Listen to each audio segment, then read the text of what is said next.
Welcome to the Blogger Genius Podcast, brought to you by Milo Tree.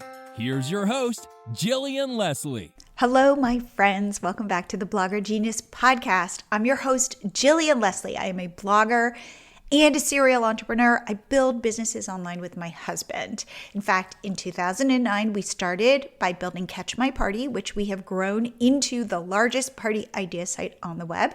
If you need Father's Day ideas, printables, DIYs, head over there. Next, we built our pop-up app, Milo Tree. And when we built it, we had a philosophy that has informed everything we've built since, which is we wanted it to be simple. And in fact, the feedback we get from our customers who use it, many of you do, to grow your social media followers and email subscribers, is you say, oh my God, I was able to install it on my blog in under 2 minutes. So when we built Milo Tree Cart, which is our new payment tool to help you creators sell digital products like digital downloads and memberships, coaching, workshops, all of that, we set out to make it simple. And in fact, I was on a call today with somebody interested in Milo Tree Cart. And he is a coach and he helps people with depression. And we started to talk about different ways he could monetize with digital products. And ultimately, I could tell that he really wanted to help a lot of people personally. And I said, how about setting up a membership? And he was all in. So I showed him Milo Tree Cart. And he said to me, gosh, I don't know, 5-10 minutes in, I'm buying this. He said, I love how simple this is. All of a sudden, it all makes sense to me. And the thing about Milo Tree Cart is we give you guides for launching all different kinds of digital products, like do this, then do this, then do this, and boom, you've got a product. And it was so satisfying because I knew that he wanted to be putting his message out into the world in a bigger way and didn't quite know how and didn't want to deal with all the tech headache. And by getting on this call, I was able to just kind of explain it to him and he got it.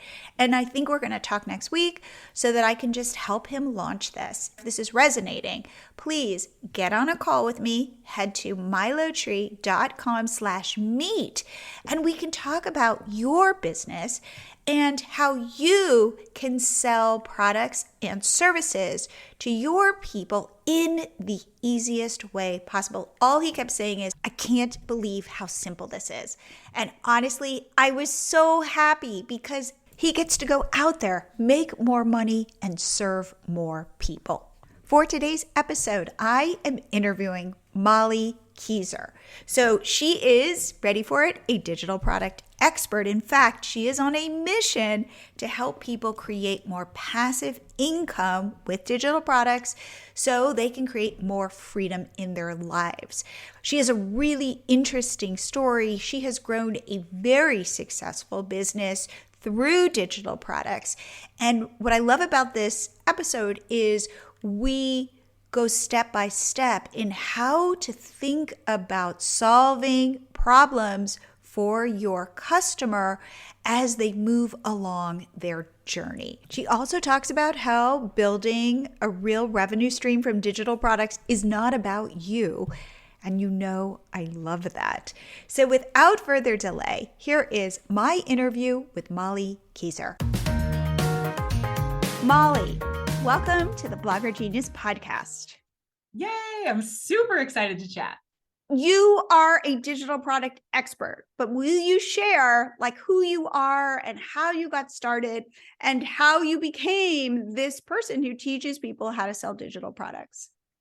Yeah, I would love to. So I feel like I've been on like this long 16-year journey. So I'm going to tell you guys the speed dating version. All right. We both have lattes. We're looking cute. Okay. So yeah, I studied photography, graphic design, and marketing in college. And it was a lot of theory, a lot of teachers teaching things that had never done these things. They had never had a business. They never taught me how to make money. They did teach me a lot of great things, loved my teachers, but the conversation was never around making money. So I ultimately dropped out of college to start my photography career because I thought, if they're not going to teach me how to make money, I have all these loans and I need to start paying for this. So I started my photography business. And within a few years, I had grown it to 6 figures, and I had just switched to predominantly focusing just on boudoir photography for women, which is essentially like a glamour shoot for women, basically. So did you have a studio and props and the whole thing? I had all of it. I was based in Eau Claire, Wisconsin, which is a little 60,000 person town. So to build a multiple 6-figure photo studio only with boudoir in a 60,000 person town was pretty crazy. And so, as you can imagine, other photographers started asking me, like, how are you doing this? I wasn't doing any coaching or anything. So they would book photo shoots with me, like, just to pick my brain. So I very quickly realized, okay, well, I should probably do some coaching. So did a little bit of coaching, little workshops, which I loved, but I quickly realized, I'm already so busy with my service business, and now I'm just trading more of my time for money. So I realized I was repeating myself to each coaching client because I was just teaching them my strategy that was working. So I decided, after I found out what online courses and digital products were, I first started out with a little guide on like posing and a guide on lighting. And I made a couple like printables for how to partner with other businesses, just little things that I heard photographers were struggling with. And I was like, oh, I have strategies that work for these things. And then I decided I'm going to package up all my coaching and workshops and stuff into a online course. And so that's essentially my journey from dropping out of college to beginning my online education career. Your first digital product then was like your guides or I guess it was your coaching, one-on-one coaching. Yeah. I mean, yeah, it's interesting. I guess coaching can be seen as digital, but what's interesting is my coaching, people were actually coming to my studio in person. Okay. So it wasn't, I guess, as digital as like a Zoom meeting, but right. But yeah, I started with workshops and coaching, then little products, then courses, and now I help people to turn their passion into their own digital products.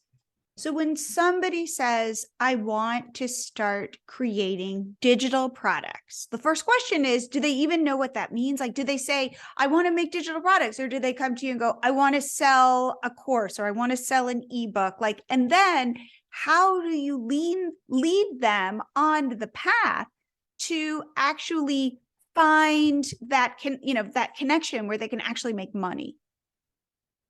Yeah. So I feel like right now I actually have 2 different products. I have a course for people who want to make courses, and then I have a membership site for people who want to make low price digital products. And that's really how I started. I think the low price digital products, the purpose they serve is, you start to get those first sales, you get confidence, you start to learn your product market fit, which is very important. And also, one of my ebooks, really, I must have hit what do they say, nail on the head or whatever, because that ebook went on over a few years to sell over $500,000 with no ad spend. So it was pretty much pure profit. And it was only a $59 ebook. So you can make a lot of money with an ebook. But the reason I'm sharing that is because I believe that ebook was a very strong catalyst in my digital course sales, because people would buy the $59 ebook, they would get an amazing result with that. And then that would make them really feel more comfortable purchasing a larger price digital, like a course, because they're like, okay, if she can get me this result from a $59 product, I can't imagine what she can get me with a $1,000 product. So yeah, there's a lot to unpack there, but let me know more of the specifics that you were asking again. So it's interesting because you were selling an ebook for, you said $59, whereas most people go, I'm going to sell an ebook for $6.99.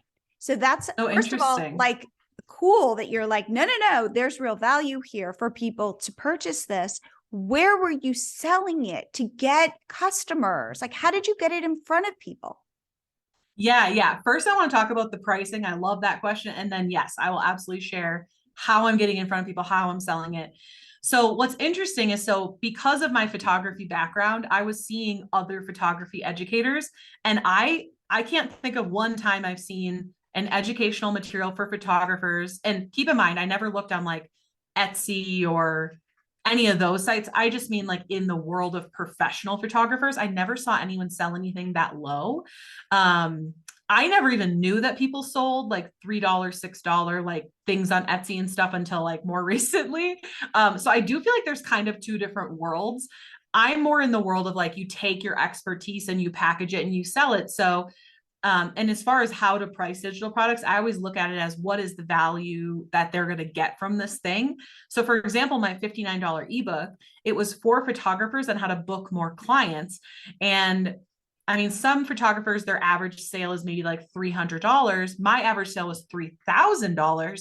But as you can imagine, even if they're on the low end of the spectrum and they're making $300, $59, it's like, oh, if I can at least make one sale, then this ebook will be worth it. So that's how I price things, is what is the result it's going to get them? And then what are they going to think in their head? They're going to think kind of what I just said, like, well, if I at least book one, like if you had an ebook for coaches and each coaching session was $1,000, but your ebook was like 100, they'd be like, oh, well, if I just book one coaching client, I'll make money. Absolutely. Like if, for example, I'm a teacher though, and I'm looking for a lesson plan for my second graders on math facts. I'm on a teacher salary, and somebody's selling something for, I'm going to think to pay $5, not $50. Yeah, it's interesting that you bring this up, because I have a few students that sell to teachers, and like, I'll be honest, I think it's a very difficult niche. I'm not saying it's one you shouldn't do, but I'm just saying I find it to be very difficult, because you're essentially having someone pay for something with their own salary, and they're not going to get a monetary return on that. But this is a great time to bring this up. Not every return has to be a monetary return. So it could be a reduction of stress. It could be happiness. It could be like with teachers, almost like ego, but in a good way. Like, oh, I feel like I'm a better teacher because I'm taking the time to really help my students. However, I do agree with you that typically those do need to be lower priced, because they're not going to be able to say in their mind, oh, if I pay $50, I'll get $100 back, because they won't get any money back. And so with some of my students that teach teachers, for example, I actually, I have them research on how they can get like school credits, or maybe have the school pay for it. I feel like teachers are, I just wish that teachers were paid so much more. And so I do think that's a more difficult niche for sure. But yeah, but if you want, I can share now about how I actually get sales. Yeah. So how did you get in front of photographers to sell this book? Yeah. So essentially the thing that actually really kicked off me selling digital products, other than like doing the coaching and workshops, I bought an ebook from another photographer, and it was like my 20 best-selling poses for boudoir, something like that. And it was, I remember it was $199 or something crazy for an ebook. And I remember thinking that was just astronomical at the time. And I downloaded it, and it didn't have any explanations on how to do the poses. It didn't have any information. It just was the poses. And I was like, seriously? I'm like, this is just 20 photos that I just paid $200 for, and they're not even photos of me. Like, what the heck? So that's actually because I was thinking, oh, even though I'm at multiple six figures, like I don't know enough. And I think that's, our fear can set in, and we can think we're not good enough, but like, you only have to know like 10% more than who you're teaching. And so when I saw that ebook, I was like, if this girl can sell a bunch of random photos for $20, then I can certainly create an ebook that's like going to have the information and how to do the posing and all that stuff. So what I did was, I knew that in order to sell my digital products, that I would need a following. This is non-negotiable. Like, you need to have a following. And I know a lot of people, they want to go to Etsy, or they want to go to Teachers Pay Teachers, or they want to go to whatever other sites are out there, because they think that those sites are going to give them traffic.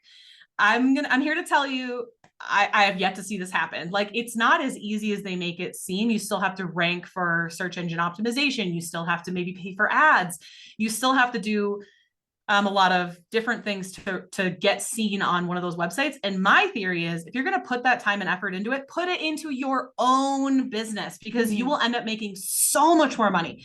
I see people teaching Etsy that are only making $100,000 a year. I'm like, and you're the teacher. That's crazy to me. You can make millions of dollars with digital products, guys. Like, I'm not trying to just blow smoke.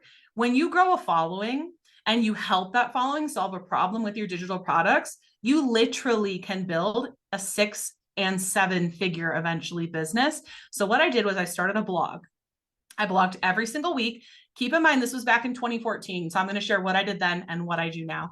So every week I'm blogging, I'm posting in Facebook groups, I'm building my following, I'm pinning my blogs to Pinterest, ranking for search engine, doing all of those things.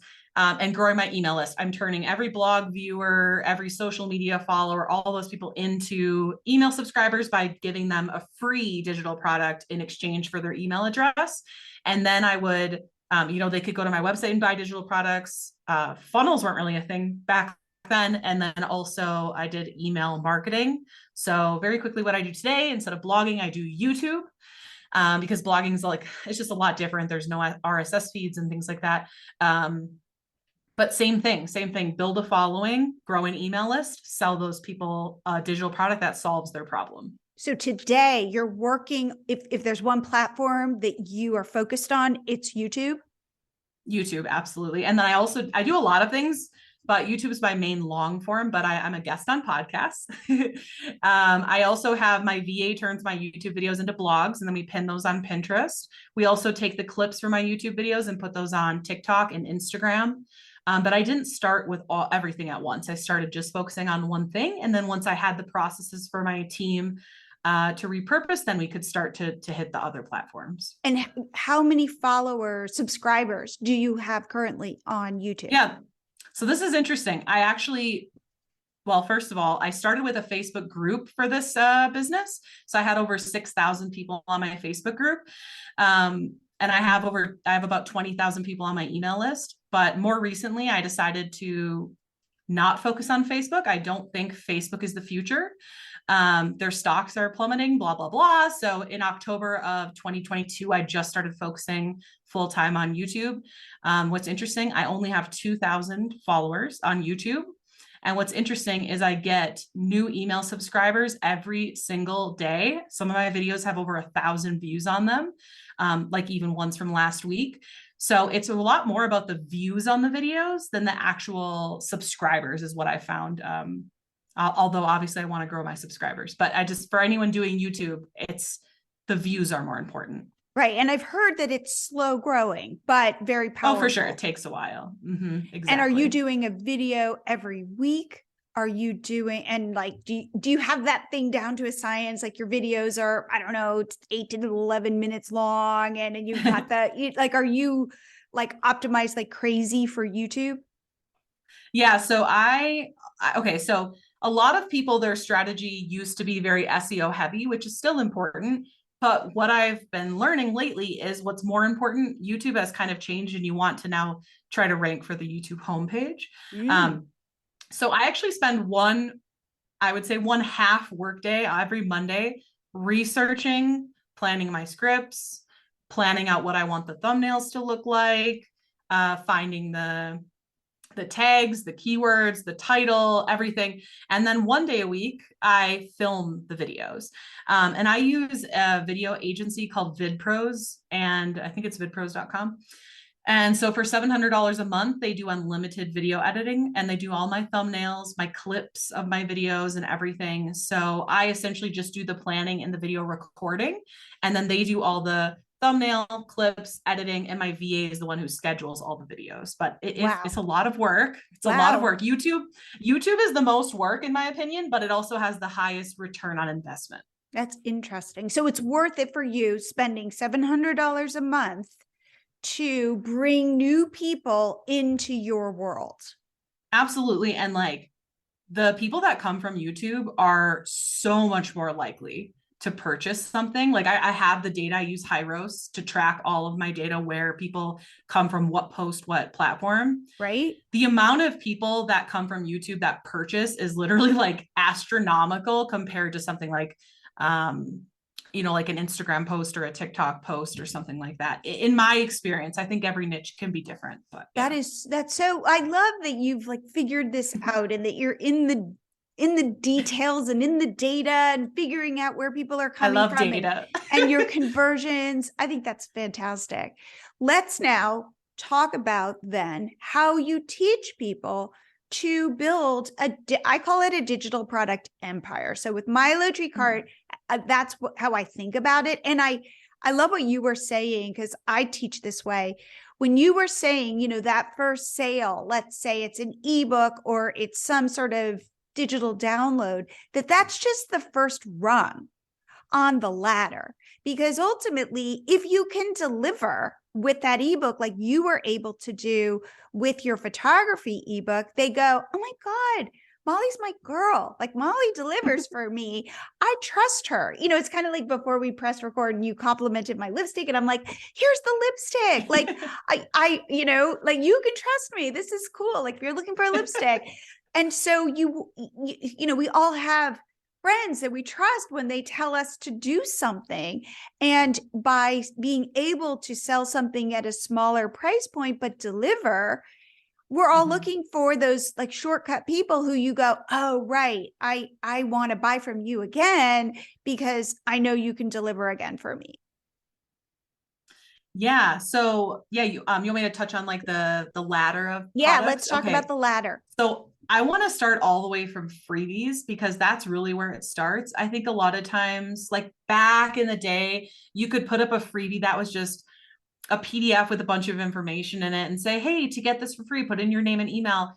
But here's the thing, even though it's free, you still have to sell people on it, because even though they're not paying money for it, they're paying their time for it. And so, and also if they download it and they think it's crap, they're not going to buy anything from you. Right. And they're giving up their email address, which is inviting you into their inbox, which is like, I think it's like inviting somebody into your living room. Oh, absolutely. And like, I almost feel like people almost protect their emails more. Absolutely. Yeah. I totally agree with you. So what I've learned as of recently, what works best for freebies is done for you items. So it could be a script, it could be a tool, it could be a calculator, it could be a workbook. It needs to be, a workbook would be more work, I suppose, than a done for you, but as close to done for you as possible. And I actually learned this from my friend Jessica Wallman. She runs a Facebook ads agency. So what's cool about her is she gets to see inside of hundreds of different businesses of what's working with their ads and what's converting with their landing pages and everything. So that's where I learned that. And it's like, honestly, what's crazy too is creating a done for you tool actually takes less time than creating an actual like informational PDF. So one of my tools, for example, I did this YouTube video on AI. And so I said, hey, there's a freebie in the description below on all of my top AI tools.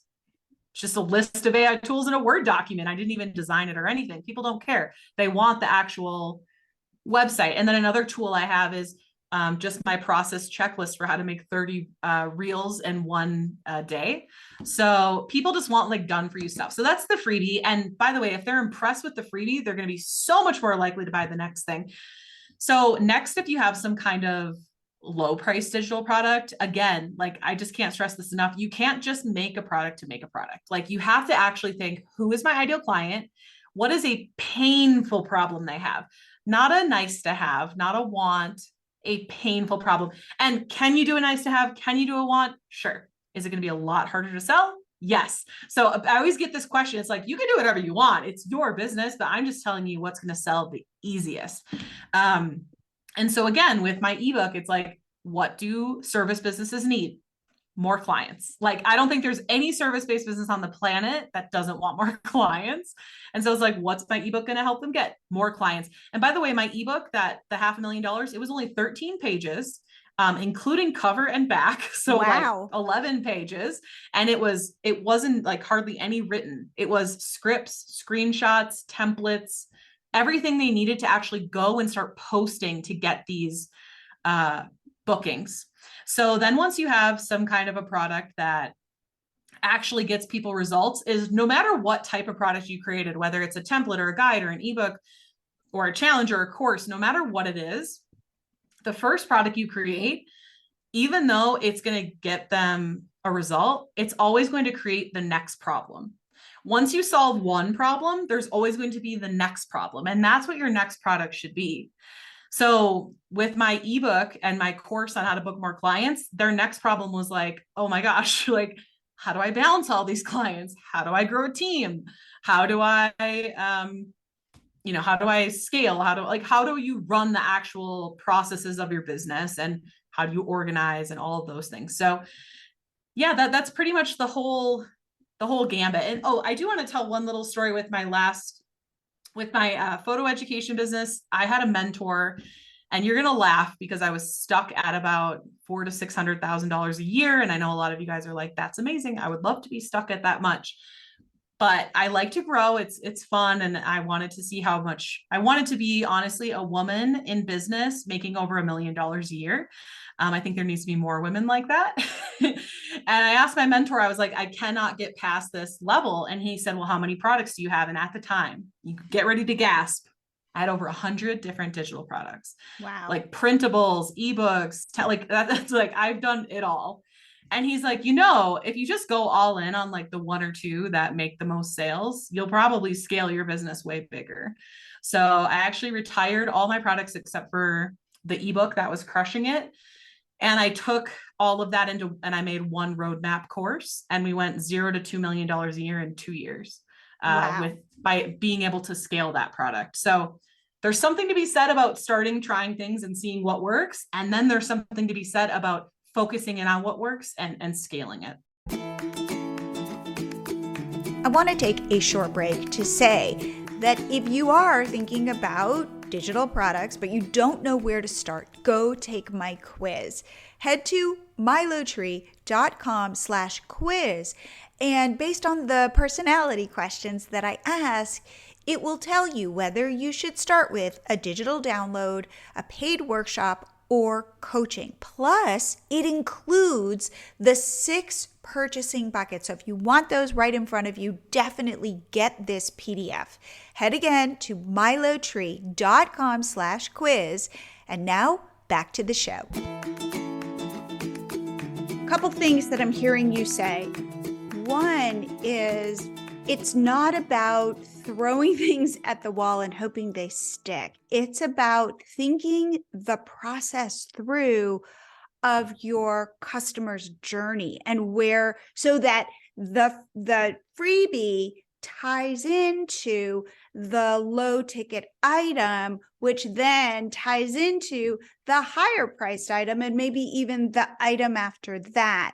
Whereas it's like, I'm not going to sell a coloring page of dinosaurs, or I'm not going to give away like, hey, here's a dinosaur coloring page, and then like sign up for my marketing class, or purchase my healthy vegan cooking, my vegan cookbook.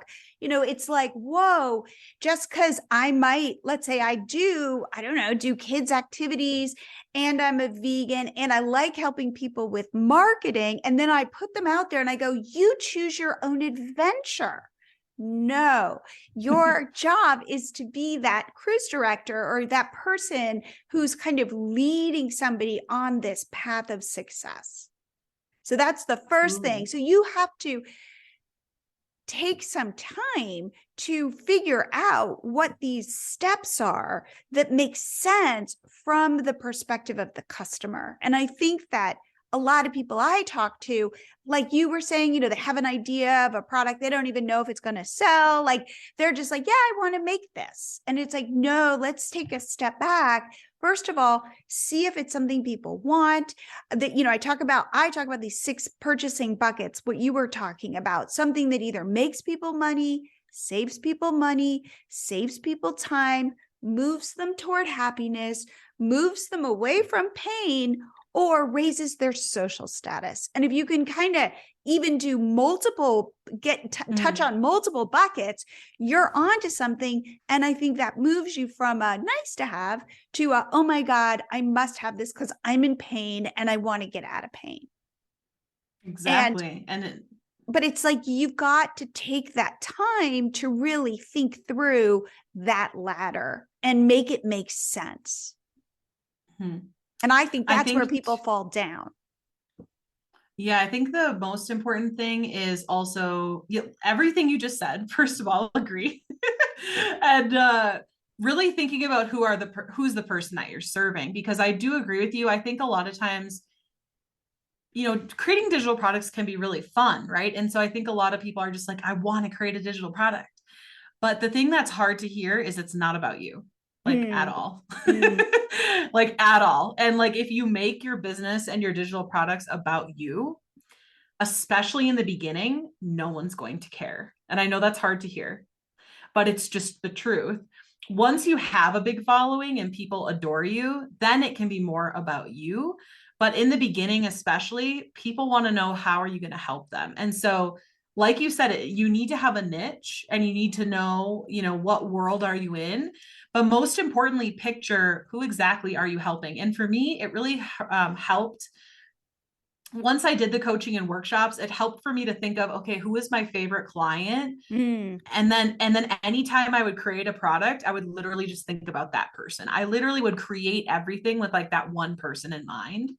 And that was super helpful. And I feel like, I know with my most recent the business I have now, where I help people with digital products, it took me a lot longer to get to that point of like being able to picture that one person, because there's so many people you can help with digital products and courses. It's so not as niche. Who is your ideal person, and how did you hone in on that person? Yeah, that's an interesting question. So I think I started this business thinking that my ideal client was me, was who I was 4 years ago, because that's what everyone tells you, right? They're like, your ideal client is who you were 4 years ago. I got to tell you, with this business, that was not the answer for me, because who I was so many years ago, it's like, I was a service provider who was very successful and had people practically knocking on my door for help. That's not a lot of people. And so I started out trying to market to that person, but like, it's just not a lot of people. Like, there were not enough people that fit that basket. And so, I think there's something to be said for saying like, you are your ideal client, but like, apparently not always the case, right? So I learned after I really tried to help a lot of service providers in the beginning, and that was really good, except for, here's the thing with service providers, they're very busy. So the thing that they struggle with is balancing their current business with starting a new business, which is possible. I did it, but it's very difficult. And so what I learned actually over time is I do help a lot of people, but my ideal client is someone who wants to monetize their following, because that's the person that I can get the absolute fastest result with, is because they already have a following that we can monetize. We can survey their audience. We can see what they need help with. We can easily decide what products to create. Can I help people with no following? Absolutely. We just need to start to grow your following and make sales at the same time. But who can I help the fastest? Someone with a following. Let's talk a little bit about courses, because I feel mixed on courses. Tell me your thoughts on courses and why you think they're powerful, or what do you think makes a course successful? Yeah. Okay. So, first question is, what are my thoughts on courses? Why are they so powerful? Right.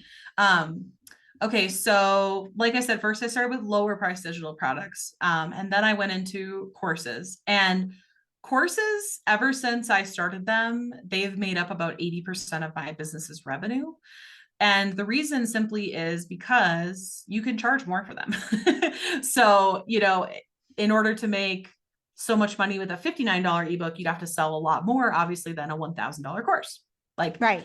It's as easy as that. Your course is close, is it right? Close to $2,000. The course I sell currently, the one that's a course on courses, which is kind of funny.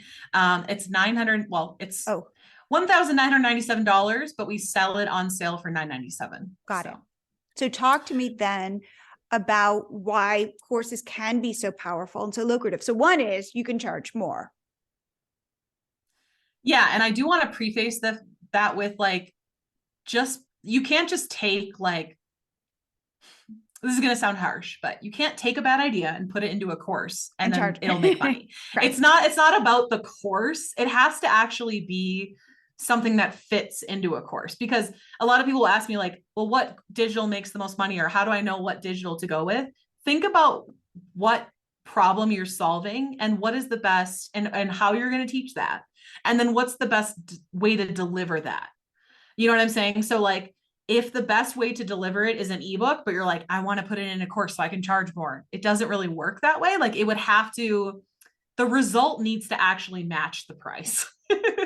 But typically you can get someone a deeper, more profitable, I guess you could say, result, because a course can go deeper because you have like a combination of like videos and downloads and sometimes even group coaching and things that can go into it.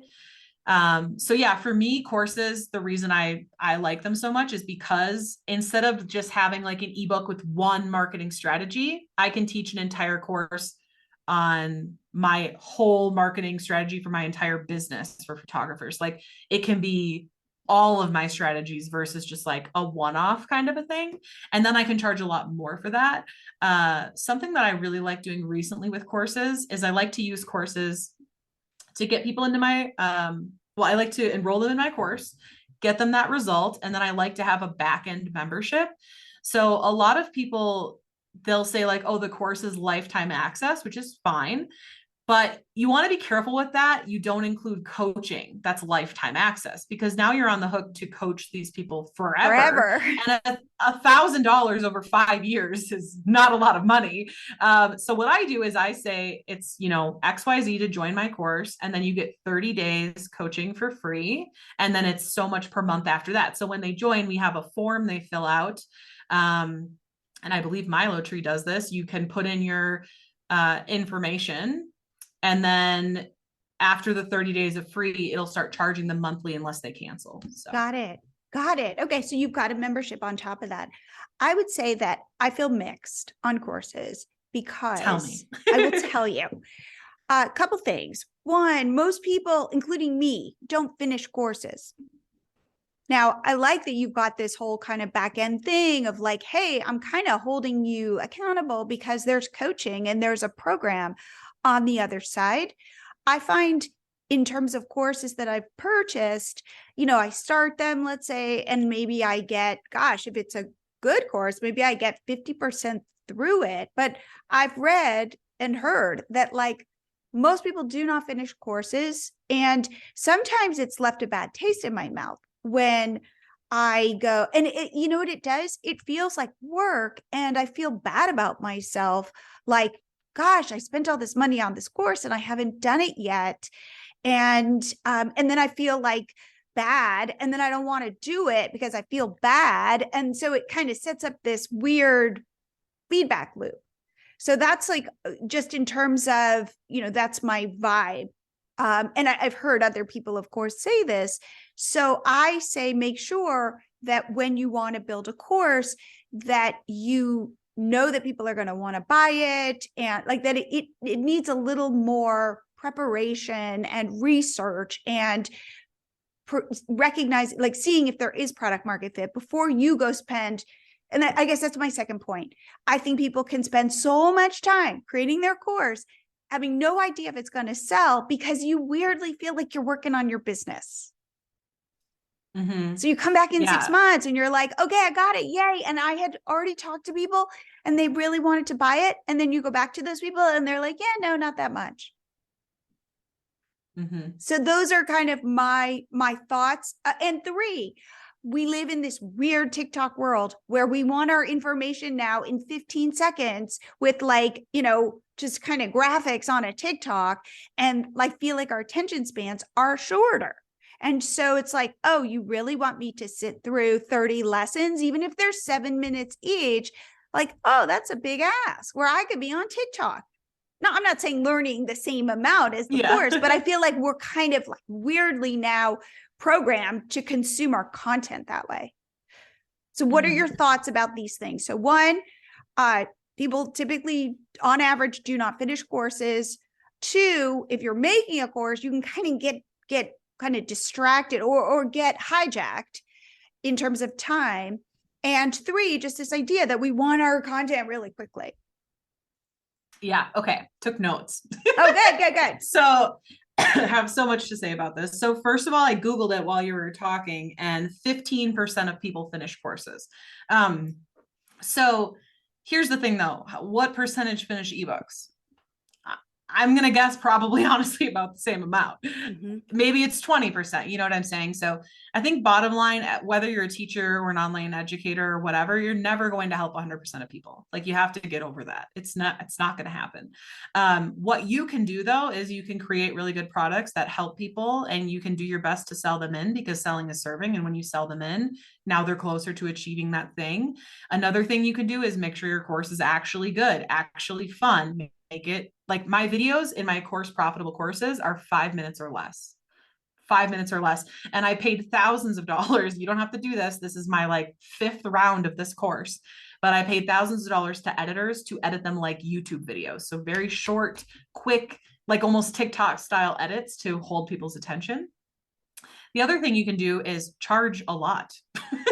When people pay, they pay attention. What I noticed was when someone pays $97 for a course, or if they pay $6,000 for a course, who do you think is going to be more likely to complete it? The $6,000 person. I'm writing that down. When they pay attention. It's beautiful. That is so true. Yeah, because like I've sold courses of all these ranges, and when people pay a lot of money for something, like let's say you paid $6,000 for a course. You're not going to forget that you bought that course. You're going to think about it every day. You might lose sleep over that course. You are going to, like, maybe you told your husband about it and he's like, I don't think that was a good purchase. Nah. Well, now you're going to prove him wrong. You're going to do everything in your power to make that dang money back. So these are just things to keep in mind. I'm not saying you have to charge that, but like if someone buys a $2, digital product, they're going to be very unlikely to use that digital product. Okay. Next thing is, I totally agree with you. I think too many people think that working on their course equals having a business, and I just want to shake them. What you need to do is you need to pre-sell your course. Like there's absolutely no way around it, because I see this, like, I can't even tell you guys how often I see this. I get messages, texts every day saying, I made a course, it doesn't sell. Just because you make a course doesn't mean people are going to buy it. Field of Dreams, if you build it, they will come. Very wrong. First of all, he said the line in that movie wrong anyway. So that whole quote wasn't even supposed to exist in the first place. But what you need to do is pre-sell your course. So you need to figure out, who is this for? What's the problem you're going to solve for them? Build a little following. I teach my students, if they have no following, to just build a little Facebook group, just a couple hundred people. And then you're not going to cold message. You're going to post some posts seeing who's interested, and then you'll message with them from there. And you're going to mention your offer. You're not going to have made anything. You're just going to mention your offer. So like, what does the course help with? What are the components? When does it start? You're going to teach the first round live. This is where people always yell at me and say, that's a scam. I can't sell something that doesn't exist. Funny. It's the same as a workshop or coaching. There's literally no difference. So it's not a scam. It's called pre-selling, and most successful businesses do things this way. They sell things before they create them. It's just like a Kickstarter, right? So you're just going to and I actually call it kickstarting. That's what I call it. I call it kickstarting your course. So yeah, you're going to pre-sell it. And then guess what? If nobody buys it, you didn't waste a lot of time. You maybe wasted an hour making your offer. And what you're going to do is you're going to keep tweaking it. You're going to keep talking to people. You're going to keep going until you figure out the product market fit. Then you will teach it live. Then you will move on to the passive course that everyone dreams of. So there are more steps, I think, with courses, but the payout can be a lot larger because you can charge a lot more for it. But yeah, no, I don't believe I've ever made a course before selling it first. So I'm pretty sure. And I've pre-sold all my courses. how perfect does my course need to be? Like you seem like you're very comfortable working with editors and like you're very like telegenic and you're a photographer, you understand lighting but how much do I need to sweat about the quality of my video and the like what's the balance? Yeah. So even in 2021, when I started profitable courses, so, I had already, I don't know, 8 years of making courses and experience and stuff. And even though I own very expensive camera equipment, tons of lenses, tons of lighting, I'm using a ring light for this video. I just used Loom, Loom. I just recorded my screen. That's all I did. I wasn't even in the videos. I don't think I just screen recorded. Wow. So that's usually how I start every one of my courses. So I do the first round live where I add everyone who pays into a Facebook group, and then I teach it through Facebook Lives. Then I'll usually just do a screen recorded version. And here's the thing, I try to make my courses better over time because I know everyone wants to just create their course once and never have to deal with it again and sell it passively for millions of dollars and right off into the sunset. It's not going to happen. Like, I hate to crush your dreams, but I just want to be realistic. It's not going to happen. What is going to happen is you're going to pre-sell. You're going to make thousands of dollars. It's going to feel great. You're going to grow your confidence. You're going to teach these students. They're going to love you. They're going to leave you testimonials. You're going to feel like $1,000,000. And then you're going to create the next version of that course. Then you're going to teach that. People are going to love it, but they're also going to tell you, oh, well, I had a question about this, or I wish there was a download for this, or I didn't really understand this. And then you're going to be like, oh, I bet I could teach this better here and here and here and here. And then you could redo your course. So I typically revamp my course about once a year. And yeah, it's a lot of work, but I'm also making, like $500,000 from my course. So it's worth it. Absolutely. Well, this has been so good. And I love the fact that I was able to throw these challenges at you and that you responded to each one with a big smile on your face. So, it's so fun. I love talking about this kind of stuff. It's been my dream to teach digital products for so long, but I wanted to stick with my photo education for a very long time. And I'm glad I did, because I think it made me a better digital product creator and educator. So, but thanks for having me on. This has been so much fun. So if people want to reach out to you to see what you do, see what you teach, see your course, where should they go?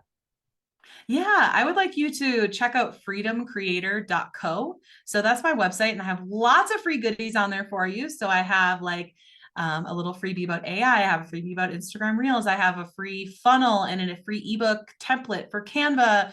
Lots of freebies. So head on over there. I also have a YouTube channel, and I'm somewhat on Instagram, but Molly Kaiser on all the socials. Awesome. Well, I just have to say, Molly, thank you so much for coming on the show. Thank you for having me.